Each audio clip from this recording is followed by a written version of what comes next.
Kingdom திரைப்படம் வந்து ஈழத்தமிழர்களை இழிவுபடுத்துது, தடை செய்யணும்னு சொல்லி ஒரு கோரிக்கை தமிழ்நாட்டிலேயே வந்திருக்காரு. கிங்டம்னு ஒரு திரைப்படம் ஈழத்தமிழர்களை இழிவுபடுத்தி எடுக்கப்பட்டுச்சுன்னு சொல்லி ஒரு விமர்சனம் எழுந்திருக்கு. அதை எப்படி பார்க்குறீங்க?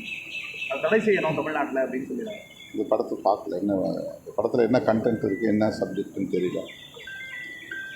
படத்தை பார்த்துட்டு சொல்லு. நாடாளுமன்றத்தில் எதிர்கட்சிகள் தொடர்ந்து அமளியில் ஈடுபட்டுருக்கா, நான் வந்து விவாதமே இல்லாமல் எல்லா மசோதாக்களையும் நிறைவேற்றணும் திறன். ஸ்பெஷல் இன்டென்சிவ் ரிவிஷன் என்கிற பெயரில் தேர்தல் ஆணையம் சிறப்பு தீவிர வாக்காளர் பட்டியல் திருத்த நடவடிக்கையில் ஈடுபட்டு வருகிறது பீகாரிலே. அதில் ஏராளமான தில்லுமுள்ளு நடைபெறுவதாக தெரிகிறது.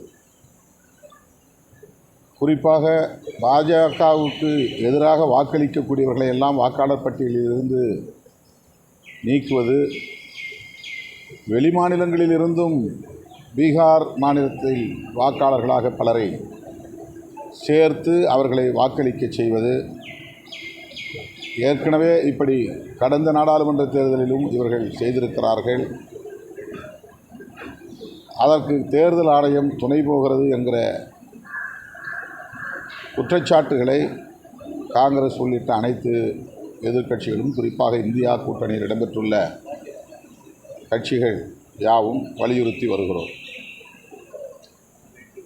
இதனை நாடாளுமன்றத்தில் விரிவாக விவாதிக்க வேண்டும் என்பதுதான் கோரிக்கை.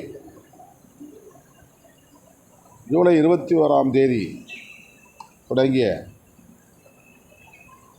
நாடாளுமன்ற கூட்டத்தொடர், மழைக்கால கூட்டத்தொடரில்